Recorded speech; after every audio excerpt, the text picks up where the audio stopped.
And we're live. And we're live. Live and in studio. In color. Here, in color, here. Anyway, we're here. We're here in action, ready to do part 2. Part 2. Of the Tamla Horsford case. And last time we talked about her and how awesome she was and her just like badass salsa dancing, tequila loving self. And we talked about the party, which is just weird. Yeah, which was just very strange. A lot of strange vibes. We listened to that interview from Bridget sounding high. We listened to the 911 call where Jose was super calm and Jean was super calm and nobody did CPR or turned her to see if she was breathing at all. Right. And now we're going to talk about the investigation and kind of what's happened since then. And that'll be it for today. So probably not going to be as long as last part, but who knows with us. And there's a lot to go through, to be fair. So we're just going to get started. So I'm Morgan. And I'm Miara. And we are Mysteriosities.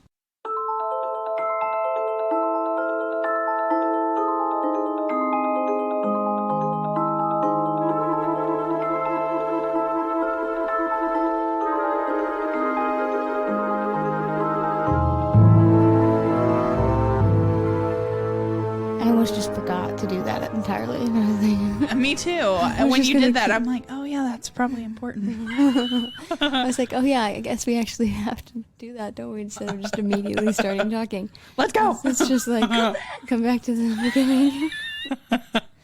Anyway, so yeah, we're gonna start at the investigation. So again, just one last bit of refreshing memory here.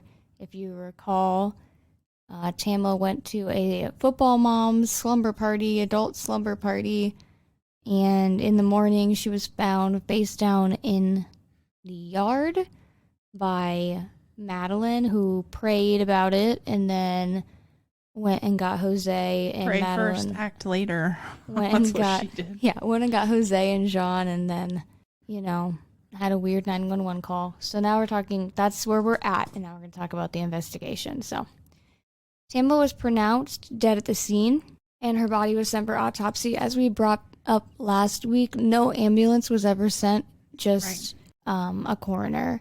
Even though in the 911 call, Jean did say they needed an ambulance. Right. And I thought it was kind of protocol to bring an ambulance to scenes. Right. Just in case, but... And, evaluate the situation. Because, all of those people there were untrained professionals. Yeah. And you could tell even just from the 911 call that it didn't really seem like they had done life-saving measures. So you would think you would bring an ambulance just to make sure that those could be done or even just evaluate if they needed to be done. Yeah. But no ambulance was sent to the scene. So before the report even came back from the autopsy, Forsyth County was already working the theory that she had fallen and the death had been an accident. So, if you recall, they originally told the family that they thought she had fallen from the downstairs, just at ground level, and somehow died. And they had told them that, which they shouldn't have been theorizing before they knew something, because that ended up being really confusing. But they ended up working the theory that she had fallen from this second-story deck. But the investigation just from the beginning was a mess, which we kind of got into last week, but we're going to get into more. So the scene was literally never secured. It was not treated like a crime scene at all. Evidence so easily could have been missed because they weren't really looking for evidence. They were just this was an accident. Right. You know what I mean? So obviously we even know that Jose told the story about how he moved that lighter and the cigarette that he found on the deck. So he was just touching that, which is kind of weird. He blamed his OCD. But that doesn't make any sense. If somebody tells you that somebody's face down in the yard, your girlfriend's yard, Yeah, it didn't make sense last week, and it still doesn't make sense. Like, it doesn't make sense that you would go to the deck when you knew she was downstairs. Right. And he said what he said in the interrogation of, oh, I wouldn't have picked that up if I had known what I was about to see, but you knew what you were about to see because Madeline told you. Right. So nothing about that makes sense, but that's just further proof. Like, he was touching things, and he told investigators that he touched her leg, trying to find out if she was still alive. But I think that's a weird choice, because one, it barely seemed like they wanted to even get near her. Right. Second of all, why would you touch her leg? If you were like, oh, is she alive? Let me touch her calf. Like, what? No, that doesn't make sense. I mean, I understand you can feel heartbeats. You can feel like the pulse points and like ankles, I think, but like, yeah, and you can see if they're like cold or stiff or whatever from the leg, but it just still seems like a very weird I feel like if you were gonna do that, you'd automatically go for the arm or the neck. Yeah, like, it's just second nature, I think. Right. To check your pulse at your neck or at somebody's neck if you're in a situation where you have to do that. So, because they thought it was an accident, like I said, they never collected evidence. They never even fingerprinted the deck or the scene or anything like that. And I don't know if you remember in the 911 call, Jose was talking about how Jean had cameras. Mm-hmm. Right. But they weren't on. Yeah, those were dead. Mm-hmm. So they didn't capture anything. So I think that's sort of weird in multiple ways, kind of, because first of all, so what she said is she got the cameras when she was going through her divorce, and her ex-husband or soon-to-be ex-husband was like coming over to the house when she wasn't there. Right. She said that in the end, though, the divorce ended kind of amicably, so she didn't feel a need to like keep up with the cameras, so when the batteries died, they just died, and she just never changed the batteries. Which, whatever, but I'm also just like, home security is still important even if your ex-husband isn't. Right. Like, how hard is it to put batteries in case something happens? You spent the money on it to begin with, so you might as well just keep up with it. Right, and then also the fact that Jose would bring them up when they don't work. I mean, I guess you could argue he didn't know they didn't work. Right. But he seems like he's there all the time. Mm-hmm. So I feel like, how could he not know that? He's also in law enforcement, so you think he would like say something about the cameras and she would be like, oh, they don't work. Like, I don't know. I just find it hard to believe that you wouldn't know that your girlfriend's security cameras don't work. But yeah, I just think it's weird that he brought up the cameras, and I'm not trying to like imply guilt. Don't sue us.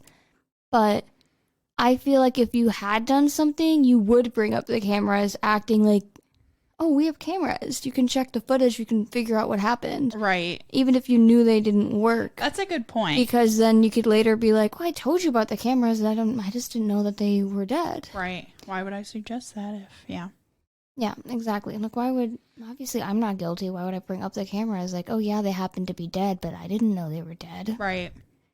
I'd also argue, like, the batteries were, quote, dead because she let them die, but if you believe that something ominous and like bad happened because they planned to do something from the beginning, they might have made sure that the batteries were dead and then had a whole story about why they were dead later. Right. Again, allegedly.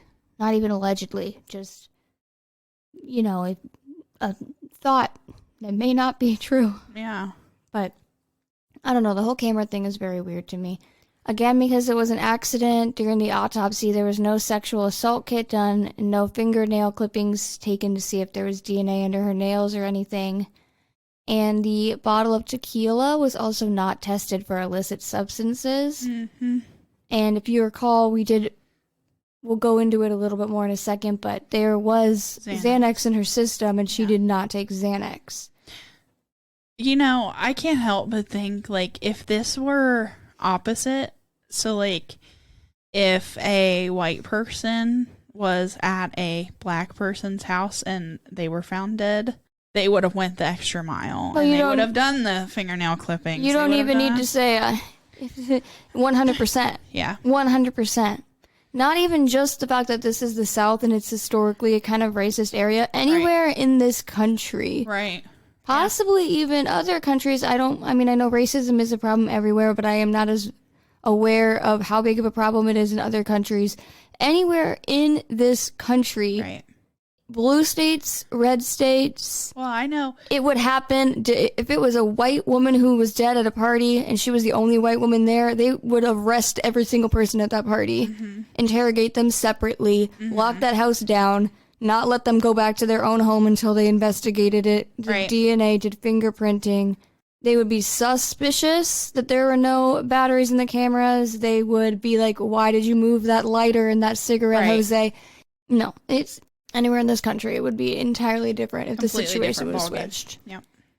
But it wasn't. So they just decided it was an accident and didn't even want to do the bare minimum of their jobs. So later, when the public affairs director of the GBI, which is like the Georgia Bureau of Investigations, whose name is Nellie Miles, said that these steps above just weren't taken with a case where there's no indication of foul play.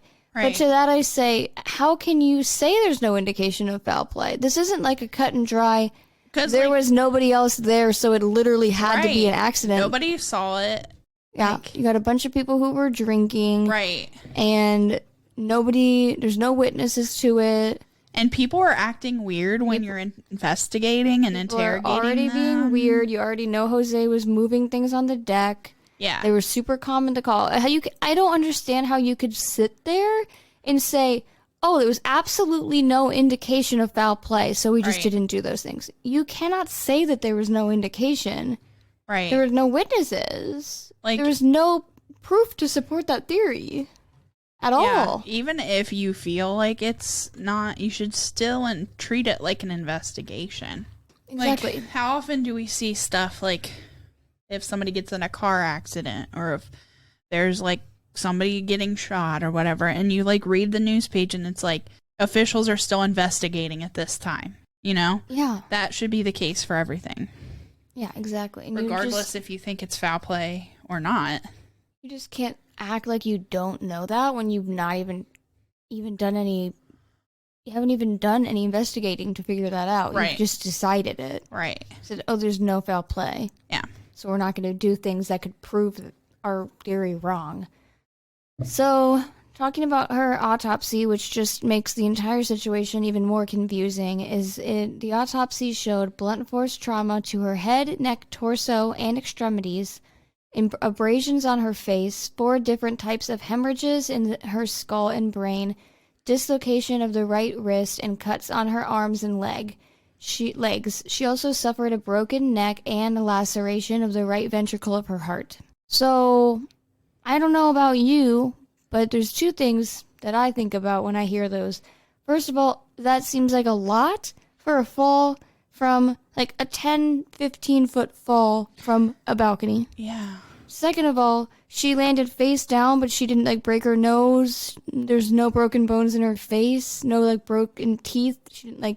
She landed face down. Right. From a balcony and nothing in her. She dislocated her wrist, so I could say that maybe that broke her fall. Yeah, but then if you're saying she didn't land on her face, then how did she break her neck?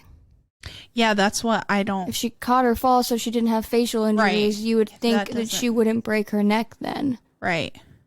And she does still have hemorrhages in her skull and brain, which also kind of implies that her head was hit when she hit something.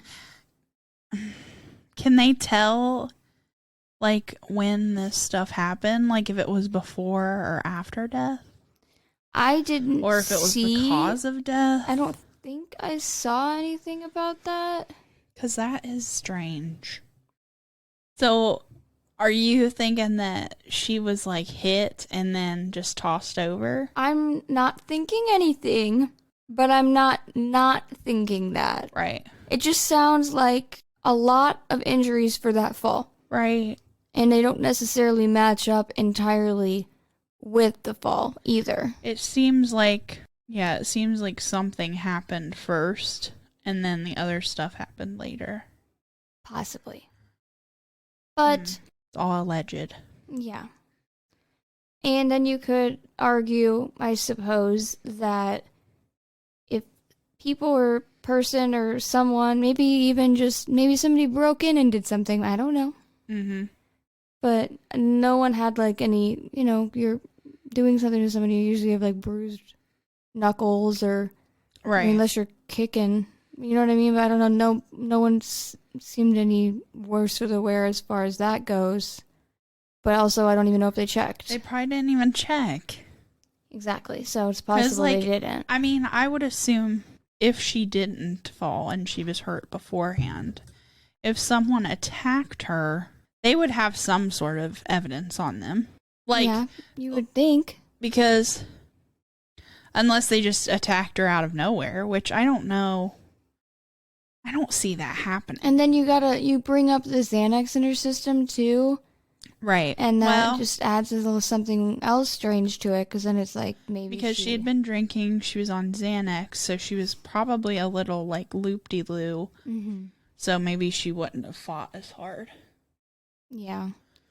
I don't know. It's hard to say, but the injuries to me are very weird. Yeah. So then the position of her body was also examined, as far as the fact that her face was completely face down, not like one side or the other. Mm-hmm. And her legs were found extended behind her with both feet pointing to the right. Her right arm was found close to her body, which kind of does work with the dislocated wrist and some kind of breaking of a fall, maybe. And her left arm was found extended and bent at the elbow, kind of like more like out. Mm-hmm. What's strange about that, though, is everyone who saw her that morning reported that both hands were like this, and one was not out like that at all. So we'll talk a little bit more about that later, but it is brought up that, like, Jean Jose, everyone's like, no, both of her arms were like this. We don't know how her left arm ended up extended like that, but that's not what she looked like when we found her. So it's a whole situation of like who moved her arm. Right. And like that could be understood if you used that arm to like test a pulse or something.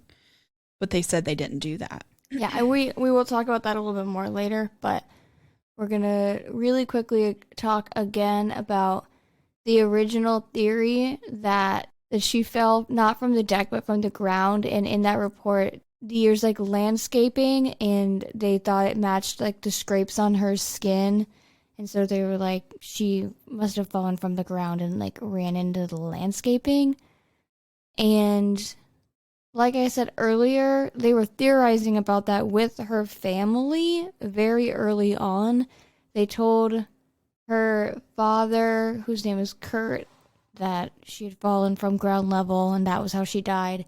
And later, when they were talking to Lee, which is her husband, if you remember Lee, they said, quote, "We have created a mess of her. We had an idea of what happened, which was absolutely wrong. What I should have done was keep my mouth shut and not spun theories." Which, it's just kind of more proof that this was just not taken seriously. It was not a very good investigation. If they were literally being like, this is what happened, and then later they had to be like, nope, this isn't what happened. Mm-hmm. So it's just kind of out of order in my investigation notes. Sorry, kind of random, but you need to people need to take their observation. It's like the scientific theory or whatever. You see a problem, you make observations, you collect data, and then you make a hypothesis. You don't make a hypothesis without doing all of that. Yeah, and that's exactly what they did from the beginning. They were like, this is what happened. Even when it was the ground and then it was the deck, it's still, no foul play with no investigating or like any evidence behind what they're saying, basically. Right. Can I just say that my science teachers would probably be so proud of me right now? Very good. Very good. Hypotheses and whatnot. Mm-hmm. Scientific method. Like I said, they originally thought she'd fallen from the ground, but then Dr. Andrew Koopmeyers, who's an associate medical examiner, said the injuries suffered could not have been caused by a ground-level fall. And in his final report, he concludes that it, quote, appeared as though she had fallen from the deck, unquote, ultimately ruling that her injuries were consistent with that fall. But again, I'd argue those injuries don't even make sense for that fall to me. Like, obviously, no, it does not make sense with the ground level fall. That's actually impossible. But even just a 12-foot fall, Right. that all of those injuries seemed like a lot to me. Also, I feel like because she had been drinking and apparently she had drugs in her system, I would argue that I wouldn't think that she would suffer that many injuries at all. Because, like, they always say, like, if you're going to be in a car crash and you've been drinking, you suffer typically less because your senses are off. Yeah, like your reaction. So you don't have time to, like, tense up, which causes the worst stuff to happen. That's true. I don't know. That is true. Okay, so I know that I said last week, I talked about how the interviews went from like November 9th to the 20th. Mm-hmm. So I have a little bit more about that. I have a little bit from, I don't have the interview, like I don't have any more multimedia, but Stacy was one of the people who were at the party, and she said that she had expressed doubt that Tamla had fallen, stating, "I don't get it at all. I mean, I've been on that deck like a million times. Like, I've looked and I've tried and I don't understand." Kind of implying that she might have gone up there and, like, seen how hard it would be to fall off of that balcony or that deck. And Officer Sexton replied, quote, "I mean, like you said, that she leaned over, was trying to throw up or thought she was going to throw up. Maybe she sat up on the rail and was smoking, or who knows." But I don't know. And that's weird theorizing for an officer to do, I think, as well. Like, also, I feel like if she was sitting and she fell, don't you think her knees would have touched first? You know what I'm saying? Like, if you're dangling your legs and you're sitting on the edge, I feel like if you fell, your knees would touch first. But I feel like there wasn't that much.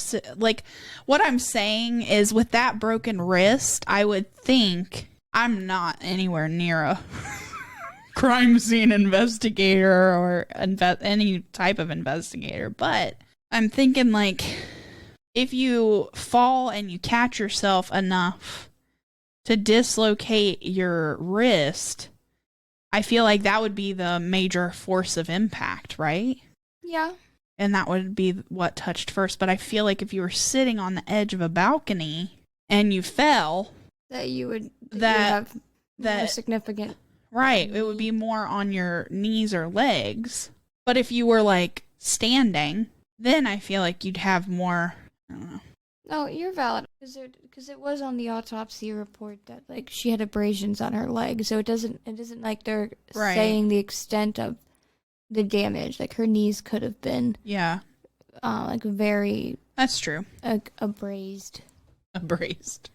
Bruised. But it is a fair point that for sitting, you would think you'd fall in a very, very specific way. Right. So I'm not entirely sure. But back to Stacy, who said that she went on the deck and, like, or implied that she's like looked and didn't even see how that was possible. And the officer was kind of theorizing, like, saying she was maybe sitting on the rail and smoking, or thought she was going to throw up, so she was leaning over it. See, that doesn't make sense to me either, because, well, what? If she was leaning over and fell, you'd think you would almost flip if you fell, if you were leaning over that much, though. Right. But if you fell in a very specific way, you could very well break your neck.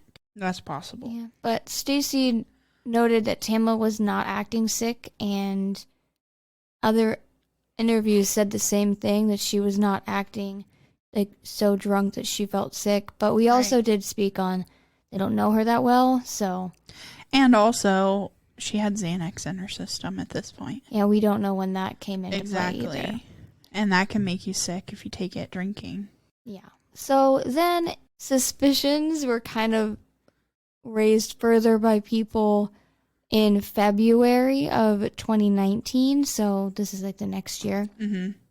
Because it was confirmed that in December, Jose was actually fired after he used his position to illegally access the Horsford incident report. Oh, I remember hearing about this. Okay, yeah. And the name record, because Jean wanted him to look at it to see what information they had. That's suspicious. Which is completely not legal or okay at all.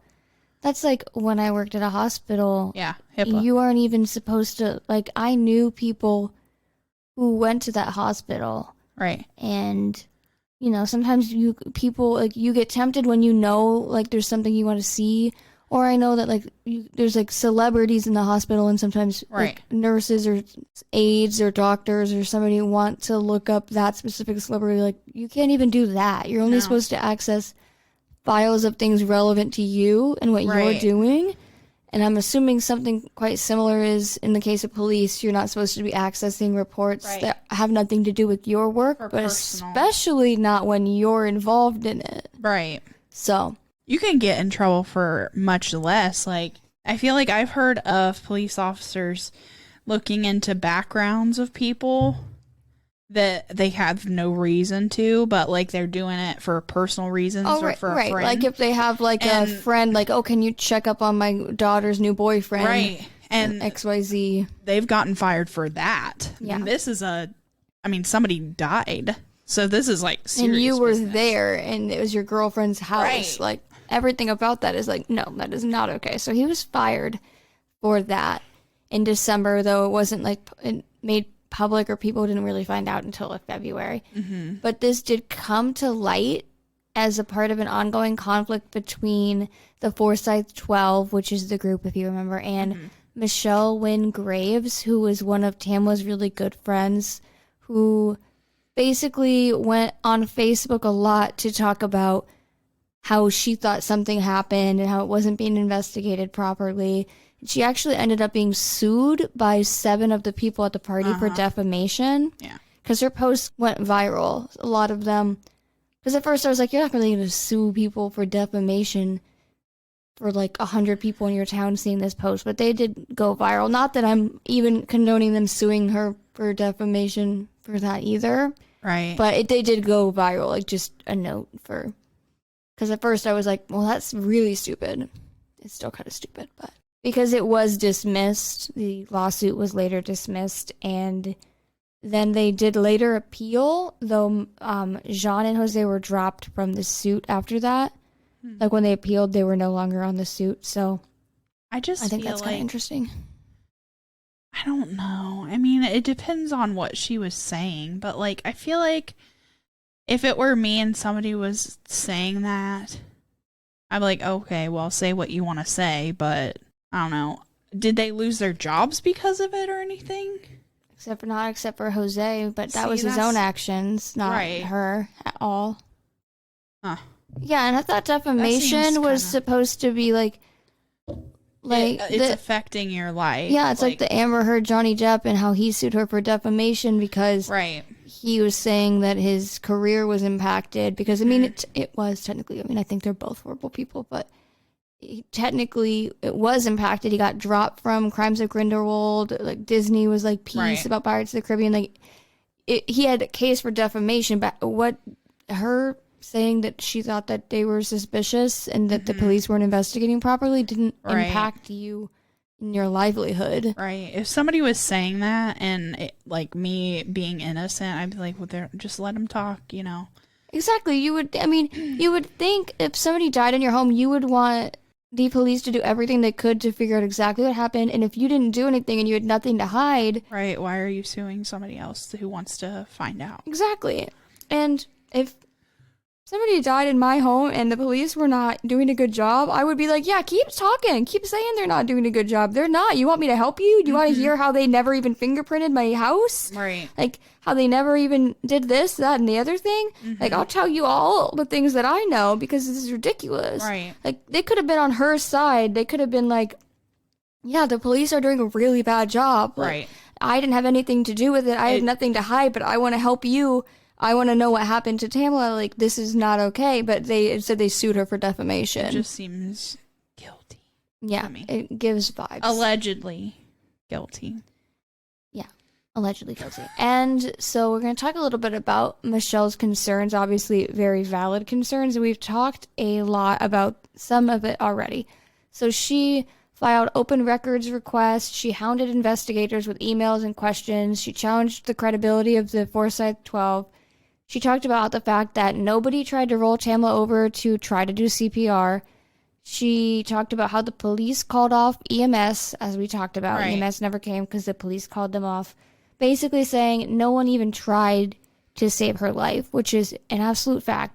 No one even attempted Right. to do anything. And obviously we know that it probably, like, it would have been too late. Like, it wasn't like she was alive when Jose went over to her, and like she could have survived if they'd done something, but still, you try. You didn't even try. Right. You don't know that for a fact. And like, exactly. Like, even if you're a police officer and you're like trained to like look at situations and evaluate them and stuff, like, you're not a trained paramedic. So let them handle it and make sure that she actually really is dead. I don't know. It's just weird. And she later said, more recently, she said, quote, "I haven't been able to grieve her because I've been trying to fight for her justice for 3 years," which is so sad. You got to think about, she lost her best friend, or one of her best friends, her family, like Tamla's family lost their wife, their mother, aunt, cousin, daughter, and I can't even imagine just trying to grieve. It's hard enough grieving, losing somebody, when you're also trying to fight for somebody to actually care about figuring out how she died. Right. And it's like, you can't even do that because you have to focus on the justice and keeping her name out there and hounding investigators and doing everything you can. You can't stop long enough to even grieve your own personal loss. Right. So the case remained open for 4 months, almost 4 months, until they made their official determination on February 20th, 2019. That was 2 weeks after the state of Georgia medical examiner provided their final report. So this is sort of a little bit about what the final report and what their official determination was. So they pointed to the toxicology report, which tested positive for THC, Xanax, and they clocked her blood alcohol content at 0.238. Oh, that's significant. Which is 3 times the legal limit, just about, and is very high. That's high. And that type of BAC is actually typically associated with blackouts, loss of coordination, and vomiting. And they determined that plus the marijuana and contributed to her fall. They noted the door alarm log as well as the unlit cigarette and lighter that Jose said he found on the upper deck, and used this evidence to suggest she went out to smoke and then fell. They closed the case. The department released the incident report and death investigation to the public. Obviously, they did not provide Tamla's family or friends with the answers that they were looking for. And some of these questions that you could say are very unanswered are, why did a woman that had that high of a BAC appear fully in control of herself according to every single witness, and yet she fell over a 4-foot railing? How did nobody hear anything right outside of their windows? How could a 15-foot fall cause not only death, but a dislocated wrist, a broken neck, and a laceration to her heart muscle, plus way more than just that? Why wasn't the scene preserved? Why wasn't evidence tested? Why weren't the witnesses separated from each other and immediately interviewed? And what really happened when the back door was open for the second time, and then why was the door then left open until the next morning? And then what we already talked about that I put at the end was, and the biggest question is, if this had been a party of all black women and one white woman, and the white woman ended up dead, how would the investigation have been handled, or would it be handled differently? But that's a rhetorical question because we all know the answer to that. So that was it with the investigation. That's it. It's closed. It was an accident. But we're not done yet because we have a fair amount to go in regards to what has happened since then. So Ashland Harris was an advocate for reopening the case and was the organizer of the original change.org petition. So she was targeted for publicly criticizing the Forsyth County Sheriff's Department. She was actually detained in November of 2019 by an officer who was allegedly looking for 3 men involved in a car accident. She was detained for that for some reason, and she ended up filing a complaint against that officer, but that was later dismissed. In that same month, in November, deputies showed up at her house with a warrant for her devices based on the suspicion that she had sent accusatory anonymous emails to one of the individuals present on the night of Tamla's death. So they, searched her home, didn't find anything. And she later sued the Forsyth County Sheriff's Office Detective Jeffrey Rowe and Sheriff Ron Freeman for civil rights violations. So was she black too? I don't know, but I think so. Sounds like it. We just feel like if she was white, they wouldn't be treating her like that, because that's the general vibe of how they act. I also think that possibly my computer auto-corrected Ashley to Ashland. Apologies, Ashley, because that's very strange that would do that. There's that, which is already kind of suspicious, that she's trying to speak up against how she's and thinks the case should be reopened. She gets detained by police, and later gets her home searched. Yeah. The Black Lives Matter movement obviously reignited interest in the case. I say obviously because a lot of celebrities it caught their eye, and including T.I., 50 Cent, Gabrielle Union, and Kim Kardashian, which really blew up the Change.org petition, which ended up getting at that point more than 600,000 signatures. Oh, wow. And in the midst of that, there was a lawyer representing Tamla's family. His name is Ralph Fernandez, and he released a letter summarizing the findings of his own review of the evidence, concluding that homicide was a strong possibility, citing the abrasions on her arms and her hands that look like defensive wounds, and the conflicting witness statements and issues with the initial investigation, obviously including the unpreserved scene and the fact that we didn't even brought this up, but they did not take autopsy photos during the autopsy. That literally doesn't happen. You take autopsy photos at every autopsy. Every single autopsy, you take autopsy photos. Yeah. Not one was taken. And he thinks that was done at someone's direction, basically being like, don't take photos of this. Right. Which you have to say, that's just suspicious. It is very suspicious. You take autopsy photos of everybody. That, I would say, is the most compelling thing so far, to say that it was not an accident. Exactly. So because that just doesn't happen, like you said. You always take pictures. Exactly. So the autopsy photos became a point of contention, and the Forsyth County Sheriff's Office and the Georgia Bureau of Investigations both released statements claiming that they did take autopsy photos and holding firm with their conclusion that it was an accident.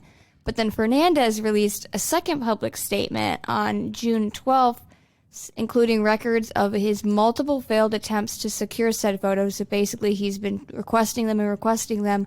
Every time he does, they completely ignore that part, so he could ask for the autopsy photos and then ask for something else. And they would reply, and they would give him the other thing, but they wouldn't give him the autopsy photos. He'd ask for the autopsy photos. They would ignore him. He'd ask for something else. They would send him that. So he's like, you're saying you have them, but you won't give them to me, and here's proof of the multiple attempts I've made to get them. Right. But you haven't sent me them. And you're still trying to claim that you took them? Then where are they? Or why won't you give them to us? So he's basically saying, no, they didn't take any, and they're just trying to act like they did because they know that you're supposed to do that. But in an email to Rolling Stone, because Rolling Stone is, I think I mentioned last time, where I got a lot of information. I'm going to link the articles that I read, but GBI claimed to Rolling Stone that photos were taken and that the holdup was related to a missing release form from Tamla's next of kin. But Fernandez claims no one even knew about the release form until he went public. So he went public, and then all of a sudden they're like, oh no, they just don't have them because they didn't sign the release form. But no one has seen the photos still since then.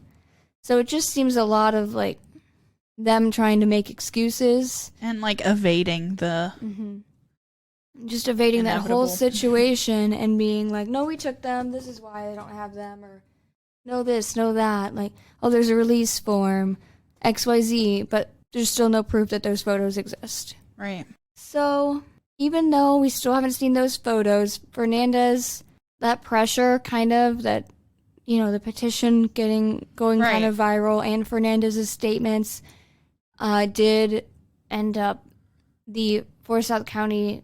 Forsyth County Sheriff's Office did end up responding to the mounting pressure. And on June 12th, which is the same day as Fernandez's second public statement being like, hello, no, here's the proof of the emails that I've been trying to get them. On that same day, a few hours later, the sheriff's office announced that they had formally asked the GBI to assume the case and open an independent investigation. So, despite that, generally you would think that that would be good news.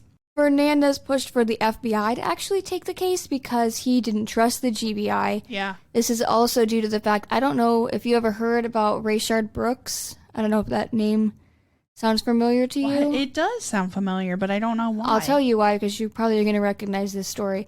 But at around that time, Rayshard Brooks was killed by police in Atlanta because he had fallen asleep in his car in a Wendy's drive-thru. Okay, yeah.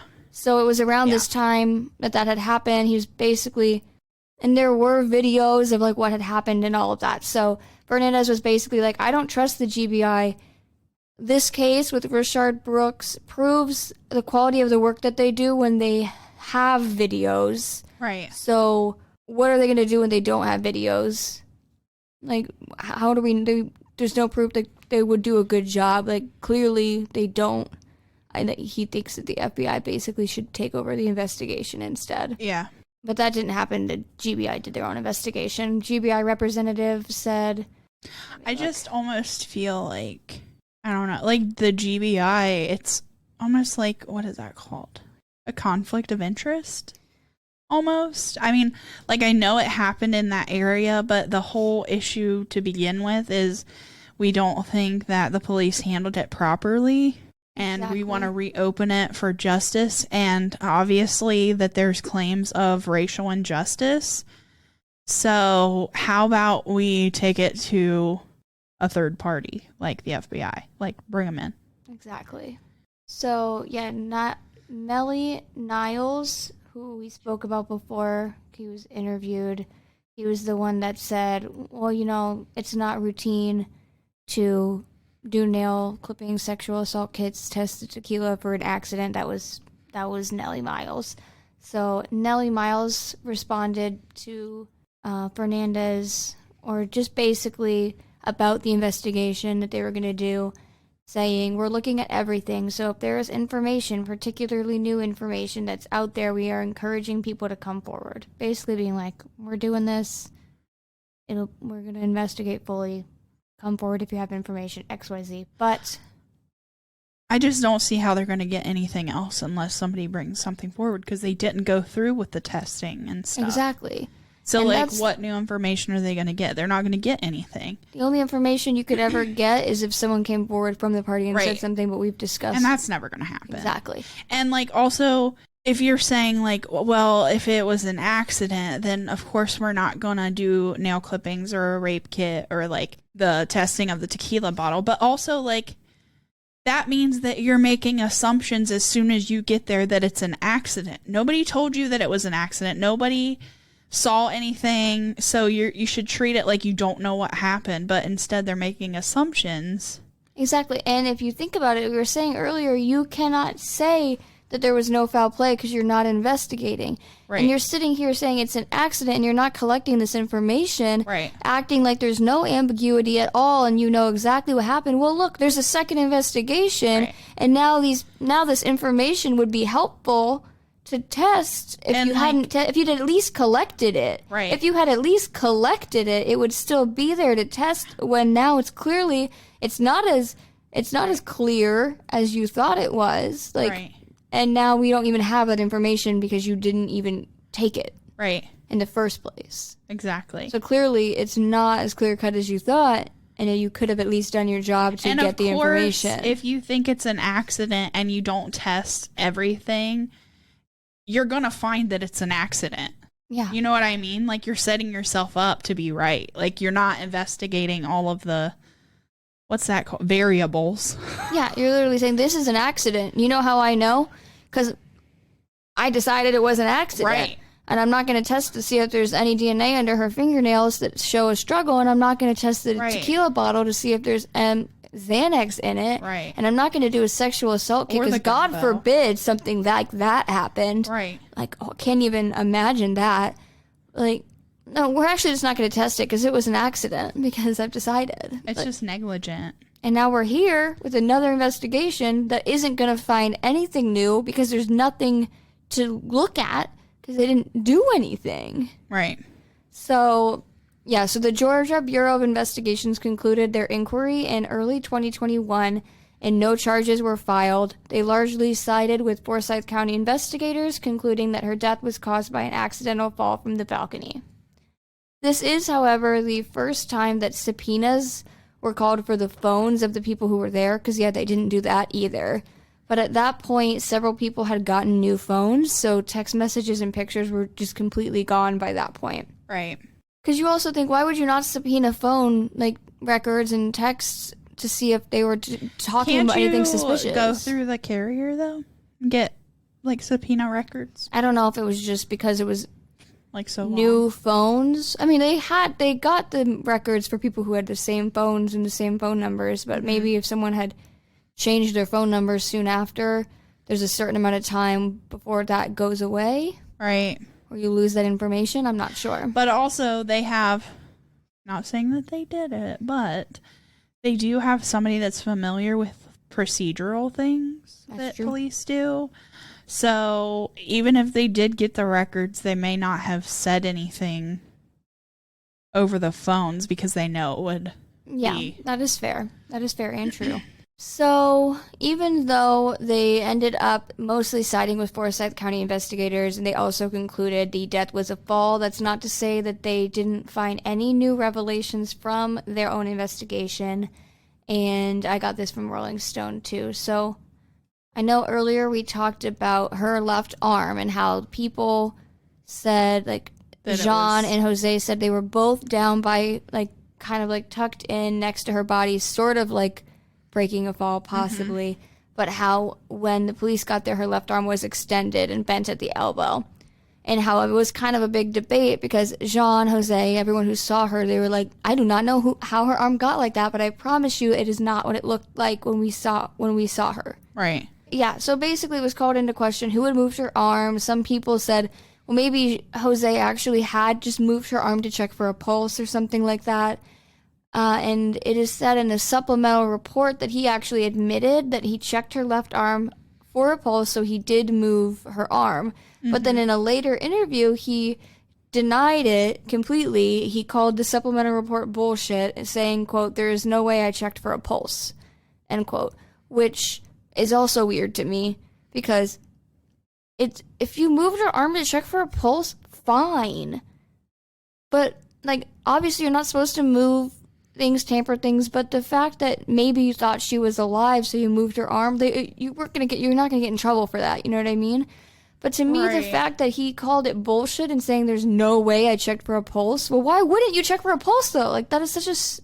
Yeah. I don't even understand why you would say that. And, why is one thing saying that you did and now you're saying you didn't? Exactly. Like, I don't know. It's weird. It's very weird, and I think really callous to be like, there's no way I checked for a pulse. Okay, unless, like, a police officer or somebody moved it and then they didn't want to get in trouble because they left it like that. So they, like, said that he did it, which would make sense if he would do that before they got there. Yeah. But then you have people, I don't know. This is all so weird. Yeah, and then you do have to think, he and John and Madeline and the people who found her, well, they were the people that found her. I don't know why I'm saying, like, the people who found her, like, more than them. Why is he being so adamant, like, we didn't find her like that? Right. We didn't find, her arms were both by her side. I don't know, like, her arm, why it moved. You know what I mean? I feel like he wouldn't push the point if he had done that. Right. So that part I do find kind of weird. Like, yeah. If he had moved her arm, then why is he the one being so adamant, like, her arm did not look like that. I don't know how it got moved. Yeah. I think he would just, like, leave that be. That is weird. So that I kind of think might have been what you said, possibly a police officer who didn't want to admit that he was the one that had accidentally moved her body. So they just chucked it in a report that Jose said he had done it. Because we already know they're negligent. Yeah. So that wouldn't be too far of a stretch. Exactly. So the GBI investigation also revealed information about a relationship between Callan, and Callan is the investigator who did the supplemental report saying that Jose said that she had moved her arm. Okay. That he had moved her arm. And Jose basically saying that they had worked together at the courthouse prior to Tamla's death. And that ADA James Dunn had actually given Callan Jose's phone number with the context of helping Jose find a job. And Dunn had apparently told Callan that Jose had recently been fired from his job with the state probation office for having another relationship with an employee and lying about it. So that is just to add in the fact that those two people knew each other, which just makes it more weird. Yeah. The GBI investigation also revealed new details about the lead investigator, Mike Christian, who ended up resigning in October of 2020 during an internal affairs investigation into allegations that Christian sent multiple women who he was having affairs with confidential information about the case.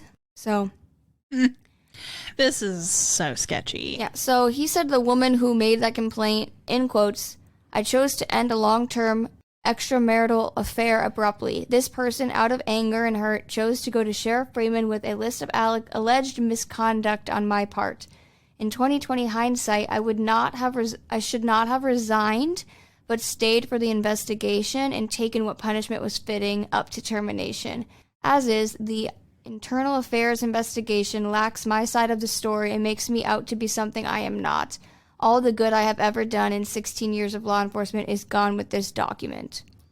Basically saying, yeah, she was mad, so she's saying I did all this stuff, saying he actually shouldn't have resigned and he should have, seen the investigation through. Mm-hmm. But, I mean, there's a lot about this investigation, and it's messy. Just mentally prepare yourself. Oh, God. So, as a part of this investigation, the GBI spoke to 2 women who claimed to have been sent details and, in one case, photos of Tamla's case.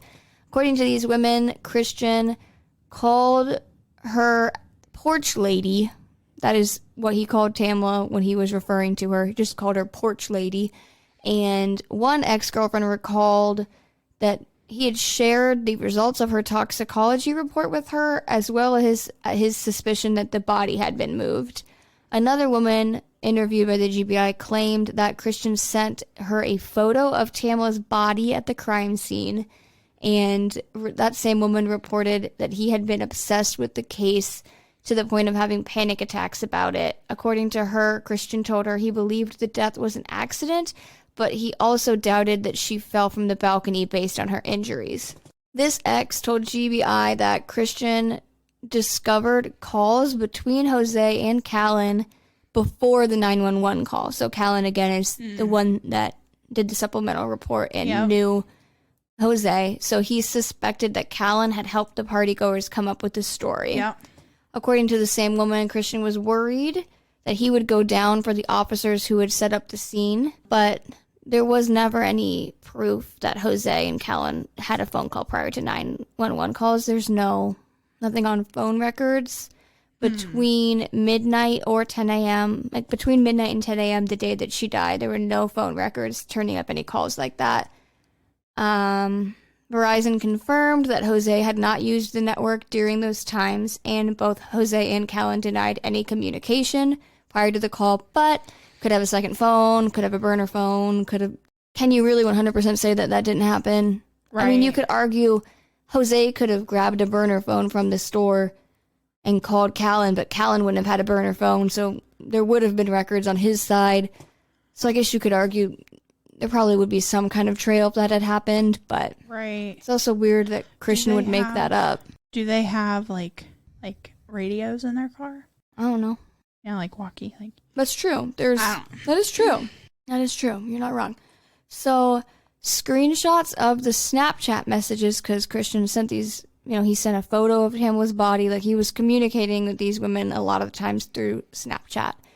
And those screenshots were obtained by the GBI, And why would you screenshot that? Well, maybe the women did because they were like, this is kind of fucked up. I'm going to screenshot it. Yeah. To be like, hello, this is a thing that happened, but then also didn't come out till years later. That's weird. Or maybe that implies that Snapchat has the ability to go back and get things themselves, and it's not as like gone as you think. I'm not sure exactly where the screenshots came from.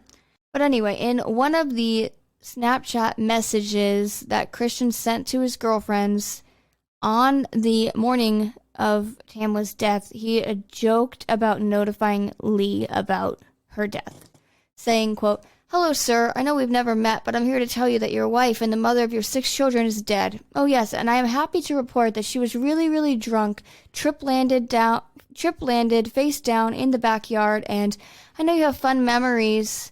Enjoy corralling these 6 boys who are now going apeshit," which is interesting. That's so callous. Mm-hmm. And on November 19th, he wrote a message that said, "Greetings from racist cracker bastard murder covering up land. How are you? It's a nice rainy day, good for digging shallow graves by the roadside." In context, the lawyer, Ralph Fernandez, thinks that this is a reference to Michelle Graves, who we spoke about earlier, who was very critical about the investigation, and basically him being like, hey, this is me coming from racist bastard murder covering up land, basically being like, because that's what they're saying about me. Right. Yeah. So he snapped that as well. So he later admitted that they were sent and that this obviously was true. Obviously, there are screenshots, so thanks for admitting it. But he characterized them as sarcasm and in poor taste. But I'd say it's a little bit more than just in poor taste. Right. Like, the first one is horrible about like talking to the husband. The second one, I can see somebody saying that. Like, honestly, Cameron would say something like that. If he was accused of something. That, you know what I mean? Like, I think that is a little bit more. The first one is disgusting. It is. It is. Like, imagine horrible. Going to inform somebody of the worst thing that they will ever be told in their life. Right. And making any kind of joke about it. Right. But the second one, oh, look at me. I'm the, that makes sense. Because sometimes that's how people work through whatever's going on. They just, like, laugh about it. Yeah. So he did admit to sending those because obviously there's literally proof, but he denied sending photos of the crime scene, which I would find it really hard to believe. If he did that, that is disgusting, and like I would find it very hard to believe that he is that stupid. Right. Or like, why would he think his girlfriends want to see a body? That's what I'm thinking. Like, why? Yeah, to me that one, he did deny that, and I'm kind of like, yeah, that seems kind of hard to believe. But that's not to say it didn't happen, because there's a whole bunch of people who are horrible people in this entire investigation. So he denied sending photos of the crime scene, and he also denied any knowledge of Jose calling Callan before the call to 911, or having any knowledge of the relationship to them prior. Right. Like he's saying, I never said anything about a call between them. I didn't know if they're friends. I didn't know they were friends. I didn't know anything about that. I did send those messages. I didn't send them pictures, XYZ. That was his take on that. So the GBI investigation also left some other loose ends. And Tamla's husband's best friend, whose name is Stephen Reynolds, articulated concerns that the death may have been sexually motivated. He claimed that 2 of the couples present the night that Tamla died were swingers. And he said that his first thought was that she may have died after someone tried to initiate something with her sexually that she denied. But this doesn't come up anywhere else. It doesn't come up with the 2 couples that he implicated as being swingers. But obviously they probably wouldn't bring that up willingly to anybody. But that was brought up, so I wanted to bring it up. It doesn't come up anywhere else, but it's just kind of another thought that somebody had about what could have happened. Right. And is still entirely unanswered is the Xanax that was in her system. Nobody has any explanation for that. And I do want to add something that I thought was very strange, which was the Xanax that was found in her system was actually lower than the lowest measurement that you can get in a pill form. To me, that's weird because that means she didn't just take a Xanax pill. I mean, unless it was cut. I don't know if those are like easy to cut and take half of. I don't know. But to me, the fact that it was less than a full dose makes it more possible that it was slipped to her, but it wasn't a full dose. Like crushed or something. Exactly, because if you crushed it, you could have missed some particles. If it's a capsule and you like pulled it open, you could have not all of it could have gotten in. Right. You could have done a lower dose. Like somebody shared it.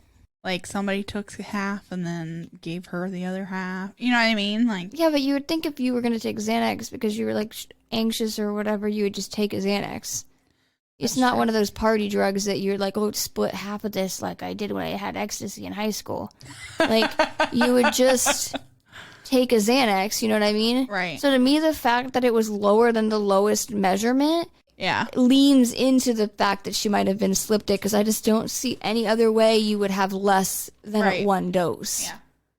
Unless, you split it and took half, but...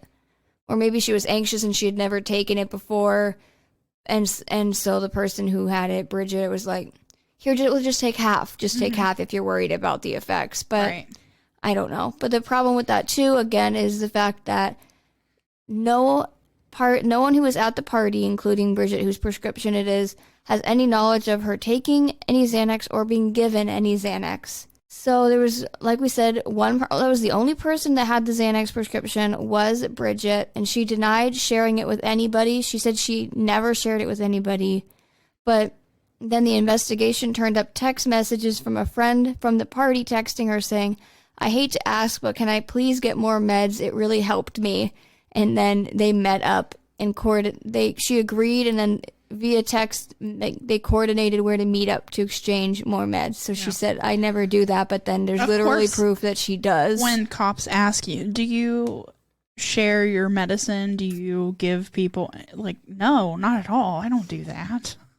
Yeah. Of course you're going to lie about it. And when she was confronted with this evidence, she confirmed, like, okay, yes, fine. I gave my friend a Xanax the morning after Tamla's death, but she maintained that this wasn't something she did very often. She also said she gave this woman Xanax because she knew her well, but she did not know Tamla well and never would have given just like an acquaintance Xanax. Right. And she only gave it to her friend because they were good friends.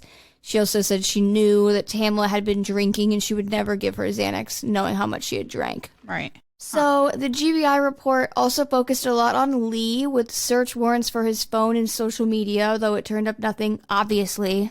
Why are you investigating her husband? Because he's black. Literally. Like what? And after this investigation, Fernandez, which is the lawyer for the family, said, what I think we need to do is also investigate from our perspective how and why this became so difficult and so challenging and so adversary. So then they did their own independent autopsy. So now we're going to talk about the independent autopsy. Okay. So Dr. Shaker was the forensic pathologist that examined Tamla's body, and this is sort of where he saw some differences between what they said and what he found. So he stated that the dislocated wrist in the report was actually a compound fracture and not just a dislocated wrist. Oh, so it broke through the skin. I don't know what compound fracture means. I'm pretty sure. Let me look it up real quick. Okay. Broken skin, yeah. So it's when you break your whatever and it comes through the skin. It breaks the skin from the break. Like your bone is exposed. So it's pretty different than a freaking dislocated wrist. Yeah. Because, like, when your mom broke her wrist, it was partially dislocated. So they had to stretch it to get it in position before they splinted it. But a compound fracture, that breaks skin. So that's, like, really serious. And I believe would probably, like, require a lot more force. Yeah, exactly. And, like, I feel like if you were pushed and caught yourself, that would give, I would think it would give enough momentum to cause a compound fracture, but falling, I don't think so. Because that's just, it's literally your weight. So I wouldn't think, usually compound fractures happen like, I don't know if you remember the show. God damn it, I always forget what it's called. It was on MTV too. Scarred. where like skateboarding accidents or whatever, they would have that momentum and fall, and they would often get compound fractures because of the force, which is interesting. Okay, yeah. I don't know. That's true. I mean, yeah, you would think... I mean, I'm not... No, yeah, you have no way of being like... I have no way of knowing. This is just me watching a lot of CSI and Criminal Minds growing up, so... Yeah, genuinely, that's very fair. So... Yes, okay, we could stop looking up fracture stuff now. But yeah, it's definitely strange to... First of all, just that's a big difference for them to say it was a dislocated wrist, and for him to say, no, it was a compound fracture. So then you got to be like, well, why did they say it was a dislocated wrist? Was that on purpose, or was it such a... you almost want to say, like, rushed or, like, sloppy autopsy that they didn't even notice. Right. Which... Either way is bad. I find it kind of hard to believe that you wouldn't notice a compound fracture, right? Yeah. Exactly. Get off Google and Images. I hate honestly, like, when I went to pick up your mom, and she's like, maybe it's just a really bad sprain, and I saw it, and I'm like, I'm no doctor, but I'm pretty sure that's broken. Yeah, that's bone. And that's just me being, you know... Using your eyes. Using my eyes. Yeah, exactly. And, oh, you know what? Yeah, because right under this, I wrote, in the scene photos, you can see a bone sticking out near her wrist. Yeah. Which is significant, too, because there's very little blood found at the scene, raising questions about where the injury occurred and whether it happened before or after death. I wouldn't have thought of that. I didn't think about the blood factor. I didn't either, because I don't know anything about broken bones, so I didn't know if they bled. Well, if it breaks through the skin, then it'll bleed. Okay, that's fine. I mean, obviously the bone doesn't bleed, but the skin fact that it's that a it broke puncture. through. Yeah. Yeah, so then there's that to consider as well, which is like, why was there no blood if there's a compound fracture? But then you do bring up a good point with pushing has more force behind it. I don't know. It's all so weird. And maybe they just didn't... I mean, they screwed up the whole investigation anyway, so who's to say there wasn't some blood, you know? That's true. So, Tamla's father added just like a thought about the cut on the wrist. He said, I think the cut on the wrist was post-mortem. I don't think she died with that cut. I think it was put there after the fact. And the forensic pathologist, Dr. Shaker, supports that, calling it a post-mortem injury. And that's very strange, especially if you bear in mind, during the 911 call, Jose brought that cut up. Oh, yeah, he brought it up, like... I don't know if it was self-inflicted. Right. So maybe implying... They're trying to make it look like a suicide? Who knows? Again, don't sue me. I have no say in anything. Right. But you could argue possibly, they're like, oh, what if they cut her wrist? It looks like did it on purpose, and then she looks like she then just jumped. Like it adds to it for some reason. But they said, what about the blood still? There would be blood if there was a cut. But there was a cut. But like, yeah, where did that cut happen? Right. So I'm thinking there was probably blood there, but they just didn't. Or they cleaned it, because you have to realize, too... But was it in the grass? Was she found in grass? I mean, yes, she was found in grass, but she could have... I guess, yeah, if it was post-mortem. How would you clean grass? I don't know. I guess I was kind of thinking of it... Well, did something bleed as much if it's post-mortem? I thought things didn't bleed as much if it was post-mortem. Yeah, probably not. Especially if it wasn't right after. Maybe that was some weird thing they did later, allegedly. Yeah, I don't really know a lot about blood. Let me Google it. Blood analysis or anything. Livor mortis. Uh-huh. When blood settles to the lowest part of the body, begins soon after death, and the blood is set within about 6 hours. During this time, the body won't bleed. It might ooze. Ugh. Okay. So, this also says, does blood flow after death? Circulation of blood is a continuous process carried out by the pumping action of the heart. Once a person dies, the circulation comes to a halt and the body starts moving towards the dependent regions of the body due to gravity, so lowest part of the body. So, yeah, you could argue that's why that didn't bleed in particular, because that would probably not be the lowest point of her body. So, that could be why there wasn't blood in that regard. But that doesn't explain the compound fracture. Right. Because that would have happened either simultaneously with dying, Right. Or you could argue if something did happen and then she was later like thrown from the balcony to like make it look like she had fallen, then that would have been really prior, but then that would have happened somewhere else too. I don't know. It's all so messy. It is so messy.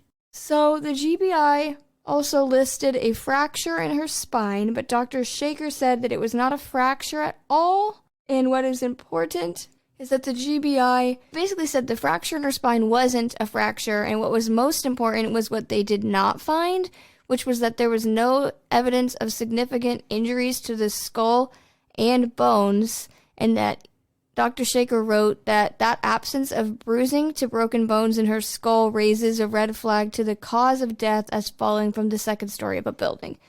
Basically saying this doesn't even line up with a fall at all, and they should have realized that. Right. Just basically saying they did not find any evidence of a significant enough injury to her skull for there to be a fall. Mm-hmm. So that's basically what the independent autopsy found, as far as differing situations between the autopsy that was given. That compound fracture is a big deal. Yeah, and that's all I have. So they did their own independent autopsy after the GBI investigation, didn't find any new conclusions. So did they close it back up, or is it still ongoing? Do you know? Oh, the GBI closed their case. Oh, okay. Their own investigation. They closed it in early 2021. That was what we were talking about, siding with the investigators. But then all the other stuff that did come out from that, but they still closed it as being an accident. Yeah, and then the independent autopsy was after that, I believe. And that's it. Interesting. So, what are your... This case is so weird. I know. Because I feel like there's a fault in all parties. There's so much that it's hard to even wrap your head around. Yeah, it's a lot. Because, like, to me, I'm like... I don't think it was an accident. I don't think it was an accident. Well, but I also... it very well could have been an accident, but by somebody else's hand. Right, like not a plan, potentially not something planned, but I don't think there was anything. I feel like, so this is my opinion. I feel like, I don't know if there's any like malicious intent. And I don't think anybody intended for anybody to get hurt, but there's foul play for sure of some sort. And I think it probably was an accident, and it seems like they're trying to cover their tracks. Yeah. Even though it was an accident. I don't know. I mean, I don't know either. So part of me, and I don't know, part of me doesn't even know if it was an accident. I mean, I hate to think that there are like that, like fucked up people in the world that would like plan something like that. Yeah. But I just think the Xanax thing is super weird. I think the injuries do not line up with a fall like that, and I don't know what kind of accident could lead to that many injuries. I think they had a lot of time to clean up afterwards if something did happen on purpose. I mean, if that happened, the last time the door opened was like 1:49 or something like that, and the police were called at like 8 or 9. I think it was actually 9. I already forget. But that's a lot of time if something had happened to clean up after it. And then they didn't even treat it like a crime scene, so they might not have even successfully fully cleaned up, and there might have been things to find, but we never found them. So in that regard, I feel like something could have happened on accident, but something also could have happened on purpose. And either way, they didn't investigate enough to even find out. And whether that was because they knew something had happened, and they didn't want it to come out, so they didn't investigate, or if they're just negligent because it's a mostly white community and she was black, so they didn't care to investigate properly. But either way, there's fault. I think there's fault on both parts. I think something happened more than what was being said, whether it was super malicious or an accident.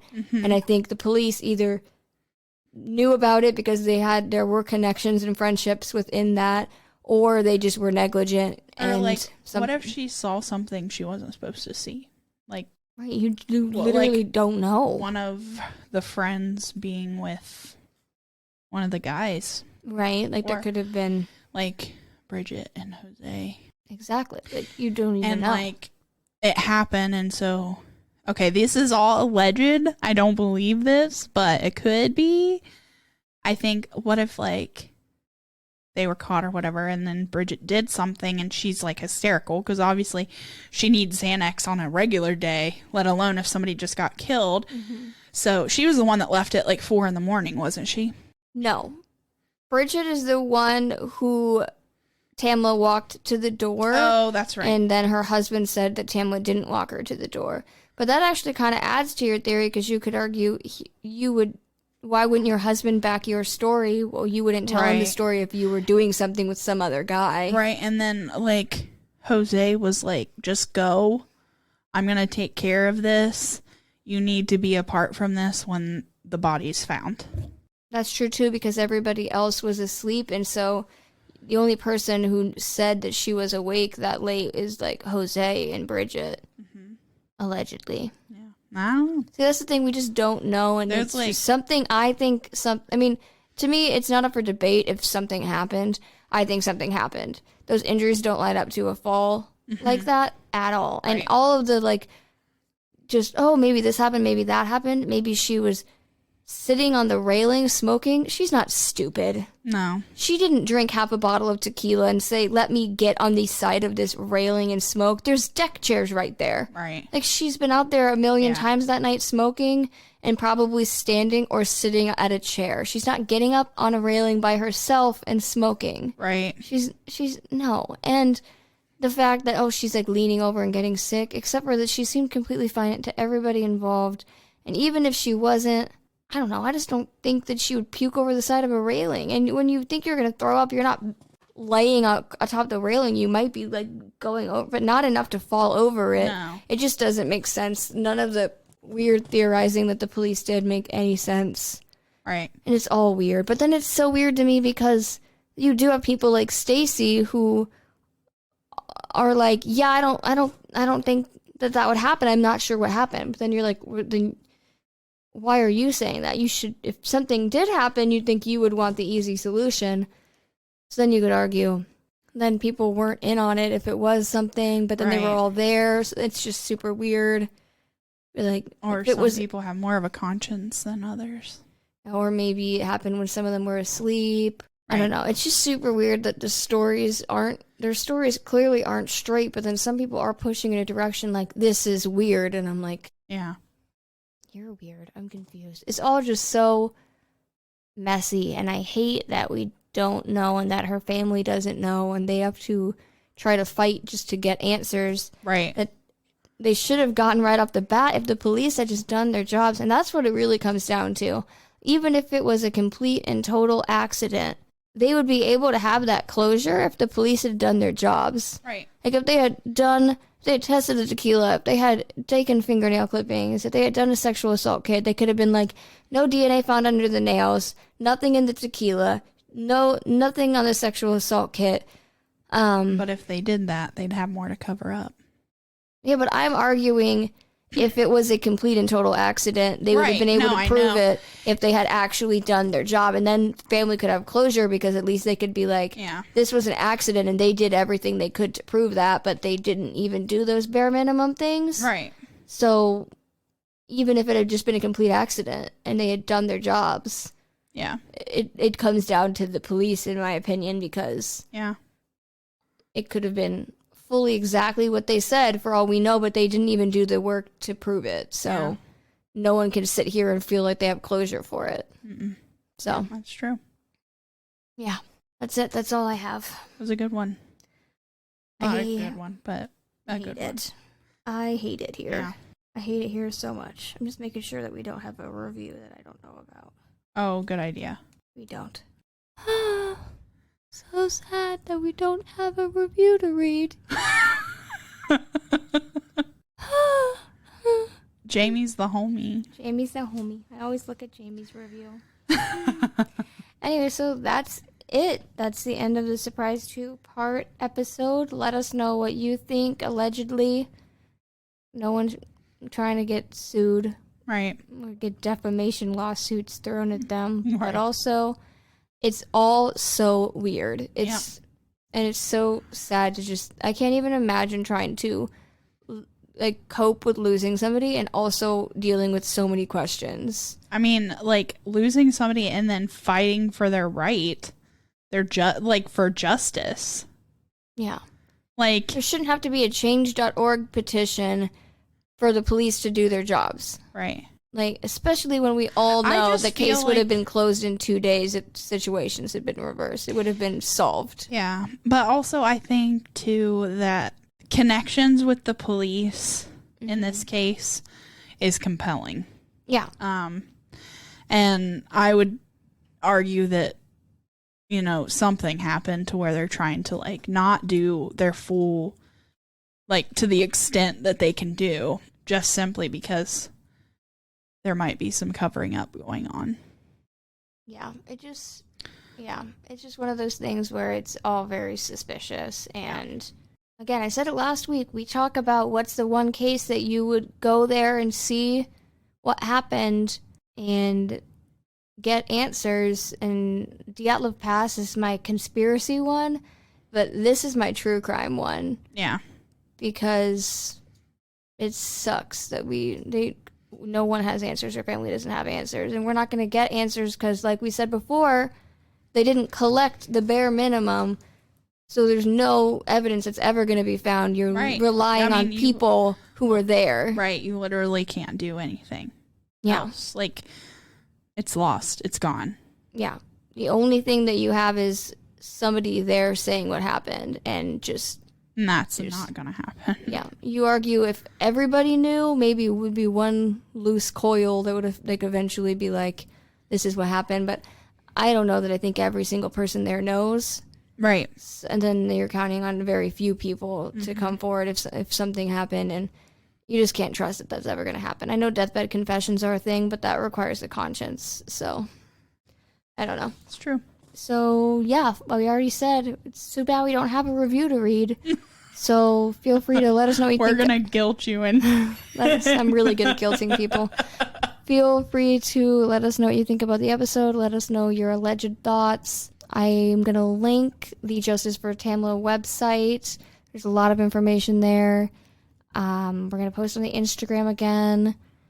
And yeah, the petition is linked on the Justice for Tamla website. Feel free to sign it, though I wish petitions did more, because GBI already did another investigation and they found the same thing. Right.